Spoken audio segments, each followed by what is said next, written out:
hello there. Welcome to the 71st episode of Under the Radar.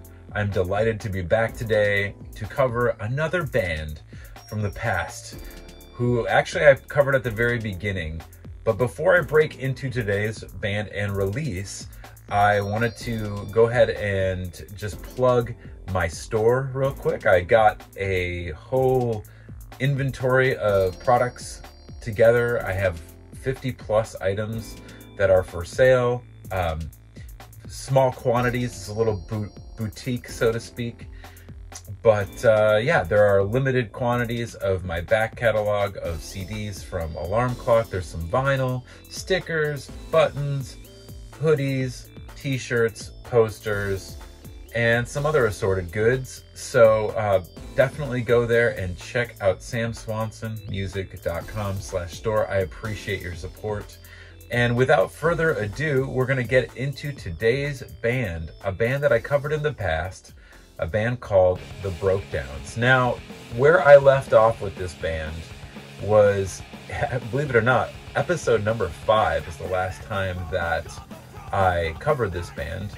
That was their, I think, their second official release next to the cassette that they released, but the first CD that they released on the Pirate Party Records way back in the day. And then the band was on Big Action Records for a while. They did a couple full lengths, one of which I'm holding in my hands right here, which is kind of, anybody who is a stand-up comedy fan from the early 2000s might remember David Cross, and this is a reference to These Colors Don't Run, which is a part of one of his, I think it was on his first stand-up double disc that he released on Sub Pop Records. But so These Colors Don't Run, the musical, as performed by the Brokedowns. It started kind of a little trend going on with the band on some of their records, the as performed by piece.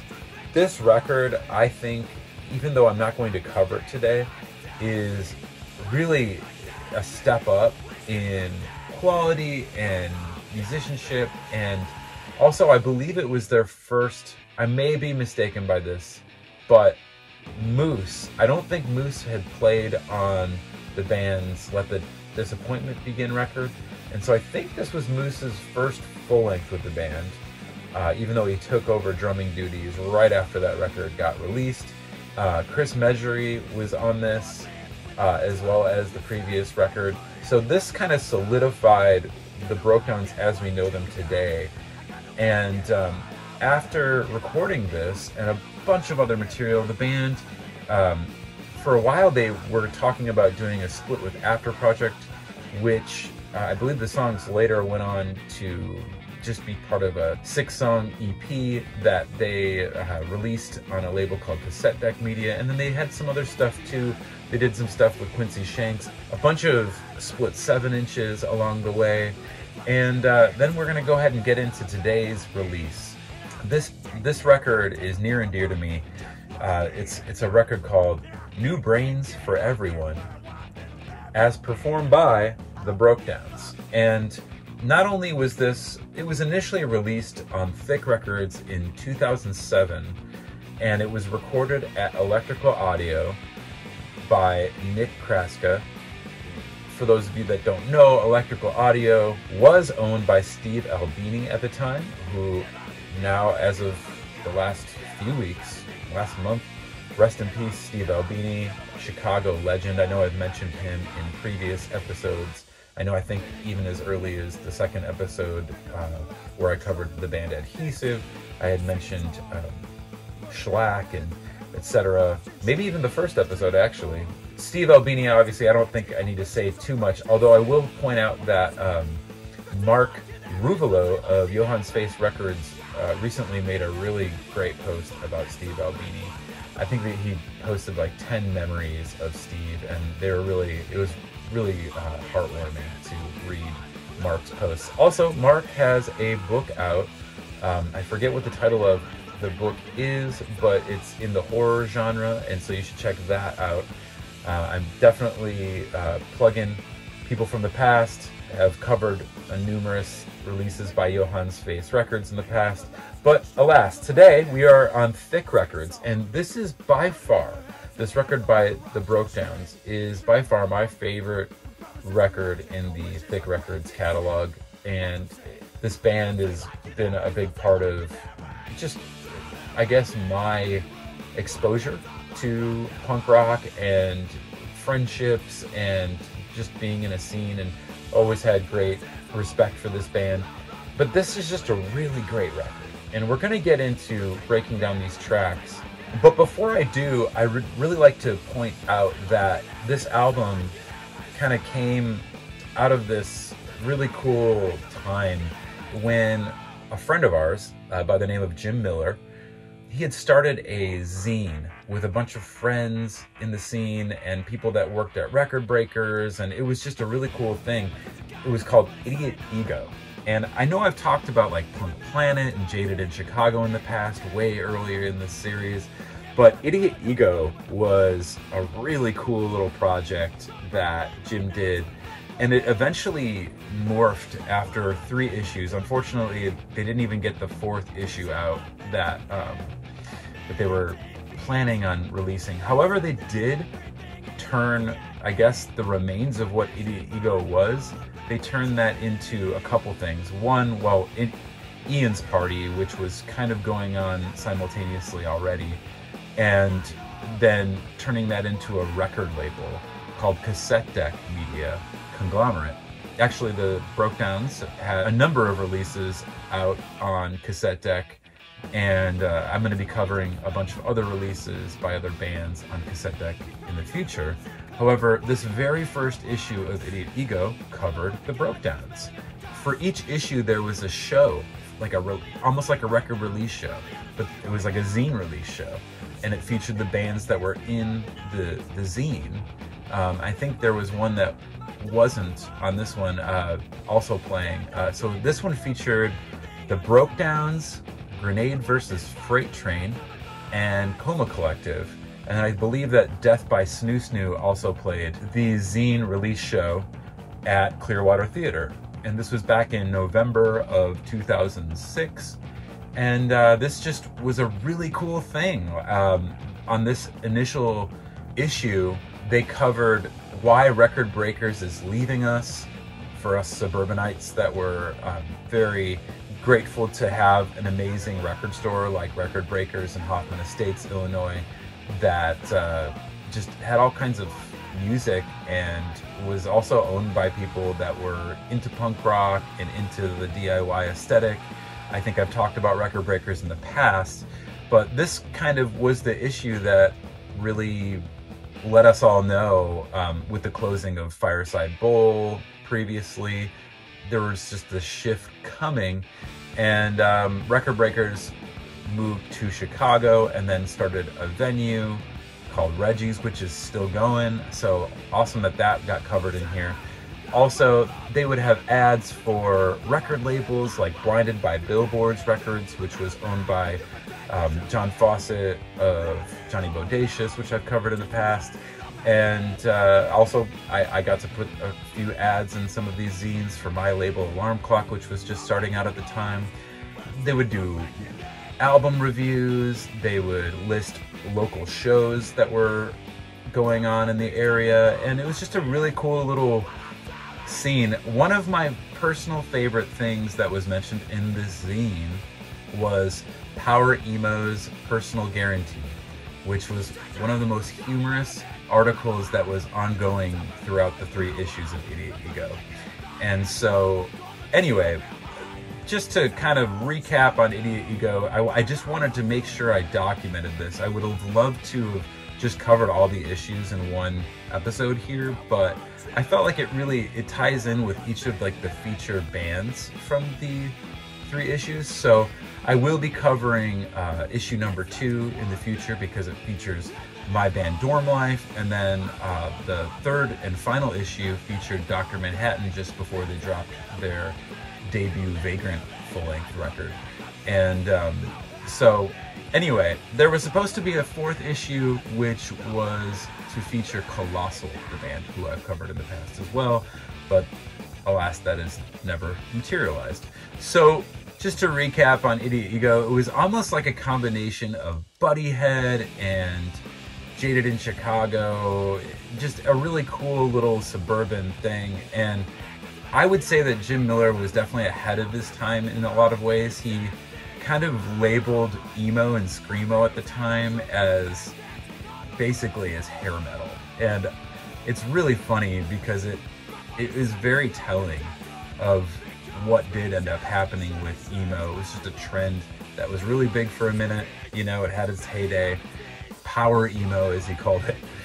And it disappeared. But bands like the Brokedowns were just doing their thing and always true to their style, which was just kind of like a no idea punk rock in the vein of Dillinger 4 and Hot Snake, stuff like that.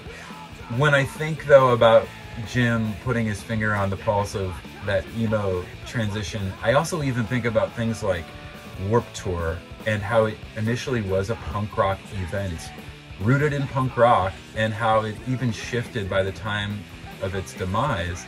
It had almost turned into Ozfest with metal bands. And so it's kind of interesting to think back to Idiot Ego and some of the prophetic notions in some of the articles. Very humorous, very well put together. I got to go to all the shows, and it was just a really cool thing to be a part of for me, just like-minded people in that scene. So again, this turned into Cassette Deck Media Conglomerate, the label, which I will be covering more in the future. But now we're going to get back into the Brokedowns. And that being said, not only was this released on CD by Thick Records, but later Cassette Deck Media, in conjunction with Traffic Street Records, which I don't know anything about, but they put out the record on wax. And I have myself a copy right here, which I'm proud to hold, because this is one of my favorite records from that era of bands. One of my favorite local,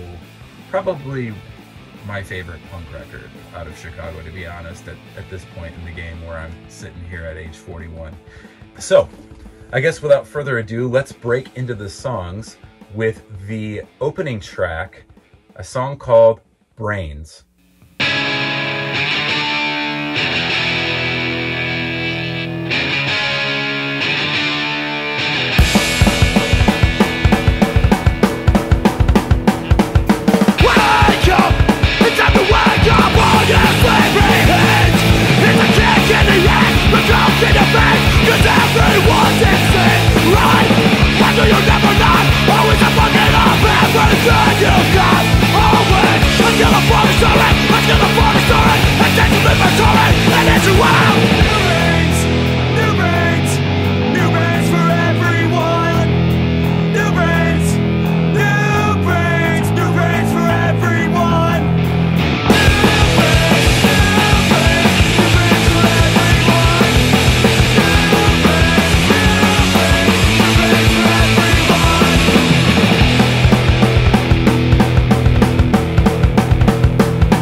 One of my favorite songs out of Chicago, period. I just love that song. I remember the first time listening to that song, I believe I went and saw the band play at Knights of Columbus for the release of this, and I just remember singing along with Jim Miller to those songs, and that one in particular just stuck out to me.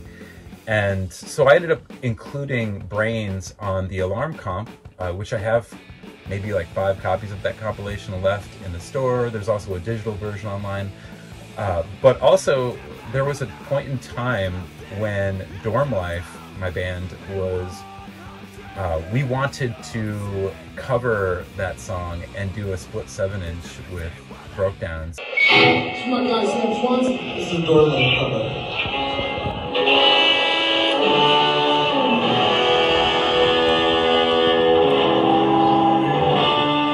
That never happened for various reasons, but here is just a little sample of us trying to do our little dorm life spin of Brains.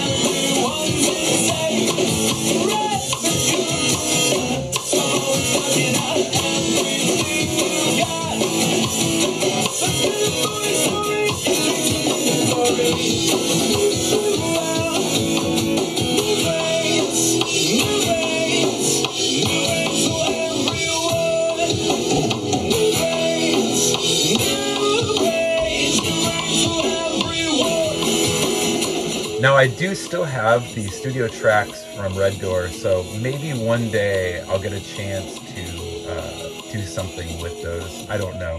We'll see.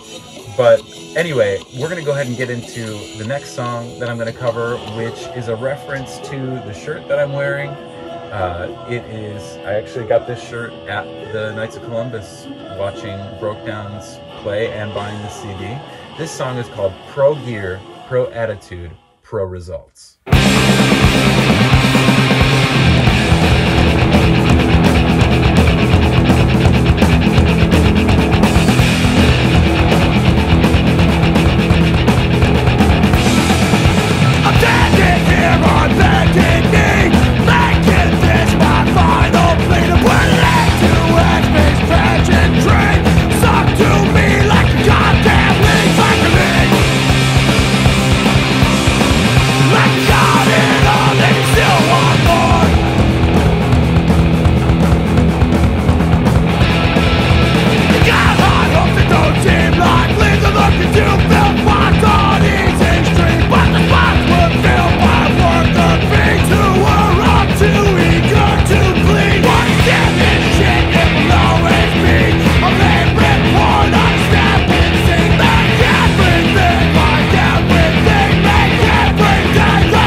I just love that song. I love the beat specifically. It's just so kind of, I don't know if you'd call it swingy, bouncy, whatever. I just think that song really stands out on this record. The next song I'm gonna play is an excerpt from the song Year of the Hydra.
Man, I remember that song just just being such a staple at the time in 2007.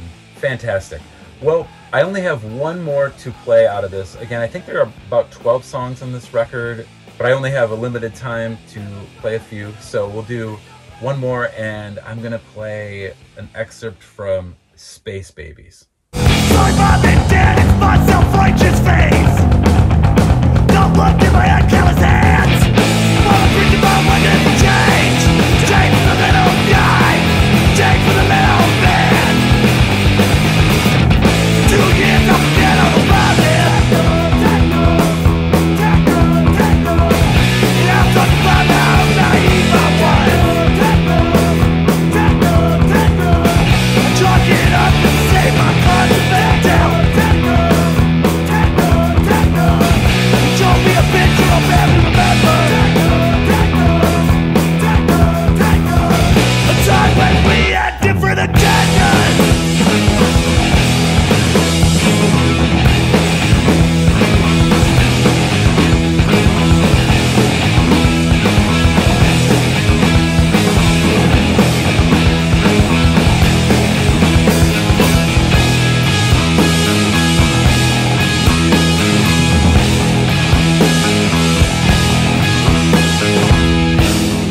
Excellent song. I wish I had time to play more, but if you haven't heard this record, I don't know if it's still in print because Thick is out, as far as I know.